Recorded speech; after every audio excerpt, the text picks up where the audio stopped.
Hey, everybody, and welcome to another deep dive. Listeners, you've sent in so many requests to explore the Quran. You're not kidding. So we're diving right in, specifically Juz 26. Oh, that's a great one to start with. Right. I mean, we're talking about creation stories, foundations of faith. Big stuff. Absolutely. Wow. And even, some hints about what might be waiting for us in the afterlife. Yeah, Intense stuff. it really is. But you know what I think is so fascinating? Is how these ancient verses, right, they still resonate with people today. Mm-hmm. And that's what I think we're going to unpack today. Yeah. Exploring how this text revealed centuries ago still speaks to us. It's amazing. And it jumps right in. Surah Al-Araf, the heights. It doesn't hold back. Right. It just comes out and says, look, this Quran, this is a divine revelation. Straight from Allah. And that's not just like some casual claim tucked away in a footnote. Right. This is like foundational. This shapes the entire worldview. It colors everything. With everything. Yeah, it's like the key that unlocks it all, wouldn't you say? Precisely. Yeah. Every teaching, every story, every law, it all comes back to this idea, this core understanding that what you're reading, this is the literal word of God. Wow. Offering this direct line to divine wisdom. And you see that power right away, like right out of the gate. Oh, yeah. You get to take verse 3, for example. We did not create the heavens and earth and what is between them except in truth and for a specified term. Whoa. It's like this grand declaration of purpose, It really is. reminding us that everything exists for a reason, on a timeline.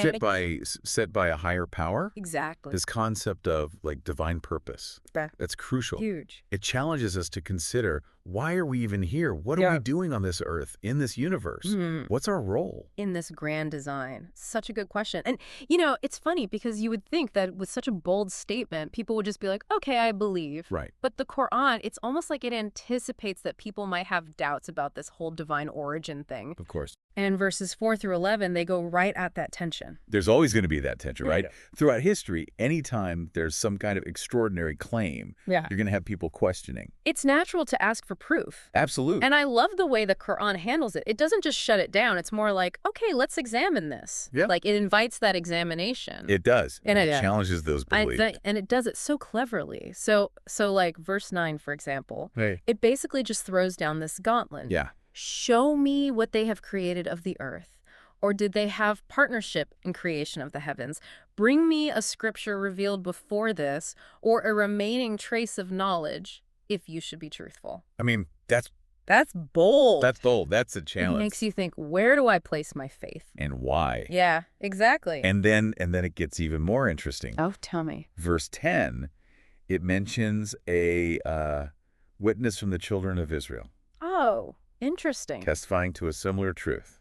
And this isn't just a casual mention, to just like name drop. Right. It's subtly positioning the Quran within this larger lineage of revelation. Like a family tree of texts. Exactly.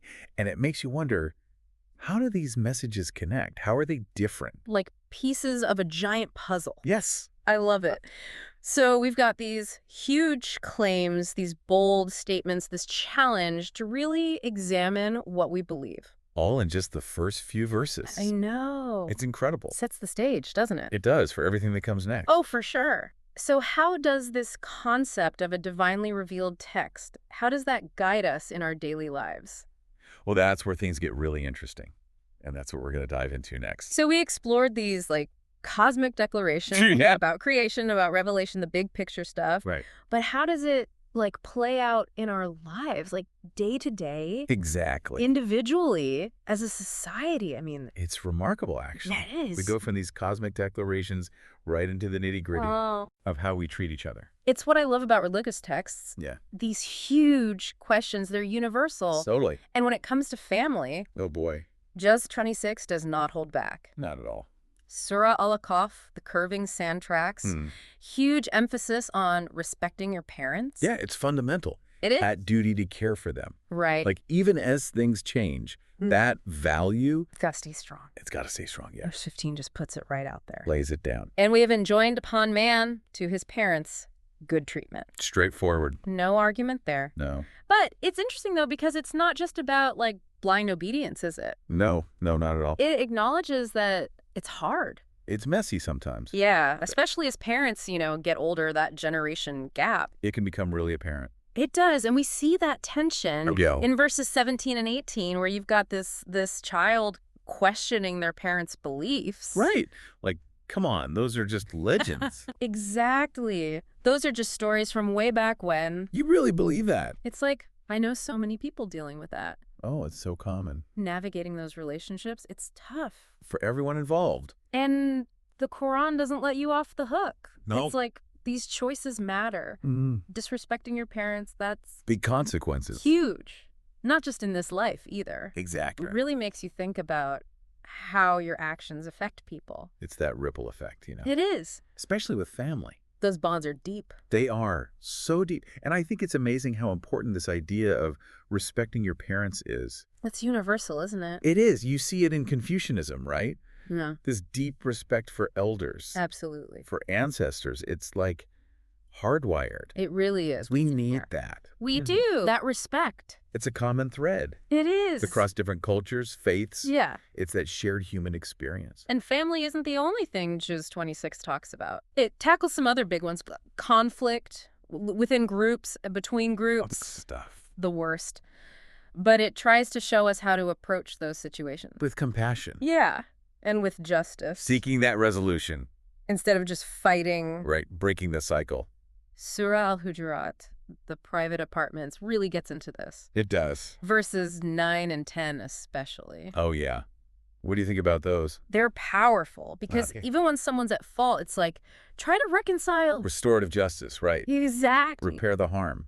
Not punish. It's tough, though. It is. Letting go of that need for revenge. It takes a lot of strength, doesn't it? It really does. To forgive. Especially when you've been wronged. Yeah. But it's not just about ending the fight, is it? No. What else is there? Verse 9 talks about making a settlement in justice. Right, right. And acting justly. It's got to be fair. It's about fairness. For everyone. Yeah, not just one side. Which is so hard. I mean, especially when there's a power imbalance or those deep wounds. It's historical grievances. It's so complex. It is. And, the Quran is really clear here. True peace. It can't exist without justice. They go hand in hand. They do. Can't just smooth things over. No pretending it didn't happen. Right. You've got to Get to the root of it. address those underlying issues. Yes. Dismantle those systems that got us here. That's the work, isn't it? It is. Creating a just world, an equal world. That's the challenge for all of us. It's a lot to take in, isn't it? It is. A lot to think about. We covered so much ground from the Quran saying, hey, this is divine, Right from the start. to these very practical tips about how to live, Exactly. how to treat your family, how to deal with those disagreements, It's a guidebook in a lot of ways. It really is. But it doesn't end there, does it? No. Yeah. And this is where it gets, well, A little more intense. just a little. Juz 26, it takes us to that big what if. And afterlife. Yeah, that question of what happens next. And, of course, the consequences of our choices. It's heavy stuff. But the Quran doesn't shy away from it, does it? Not at all. In It fact, goes all in. it does. Vivid descriptions, warnings, promises. It's meant to make you think. It certainly does that. I mean, I was reading Surah Qaf. Oh, yeah. What'd you think? Blown away by the imagery. It's powerful. The Day of Judgment. Right there at the beginning. Verses 20 through 26. Whoa. Talk about attention grabbing. Seriously, it's so detailed, like you're there. You're witnessing it. Our deeds are being weighed, even our secret thoughts. It's a powerful reminder, isn't it? That everything counts. That our intentions matter, even when no one's watching. It's almost like this idea that someone or something knows us better than we know ourselves. It's a concept that's resonated across cultures throughout history. It's kind of unsettling when you really think about it. It can be, Being judged for everything. but it's not just about judgment, is it? That's true. There are those glimpses of incredible rewards, too. For those who have lived righteously. Right. So it's like this balance, hope, and accountability. Finding that equilibrium. Exactly. And those descriptions of paradise. Especially in Surah Ad-Dariyat, the scattering winds. So beautiful, those details. What stands out to you? The gardens, the rivers flowing beneath them, the couches. It's so luxurious. It really captures the imagination. It does. And the company of those who led pure lives, who were devoted. It makes you think about what truly matters, doesn't it? It does. It's not about the fleeting stuff, the material possessions. It's about something deeper, more lasting. And earning those rewards, it's not just about checking off boxes. Right, not just going through the motions. Right. The Quran makes it so clear, true righteousness. It's about aligning everything Your thoughts, your words, your actions. with that divine guidance. It's a tall order. It is. Hmm. It reminds me of that verse from Surah Hujurat.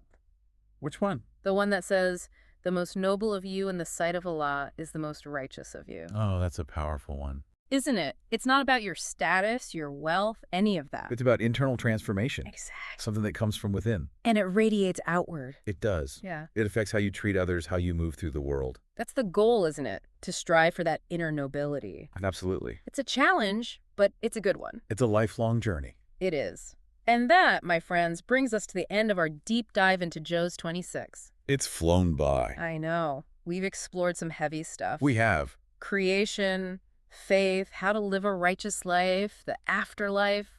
It's a lot. It's a lot to ponder.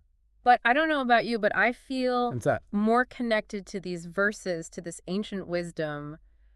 It's still relevant. It is. It speaks to us even now. It does. And on that note, we'll leave you with this. Always more to explore. Keep exploring, keep questioning, and keep diving deep.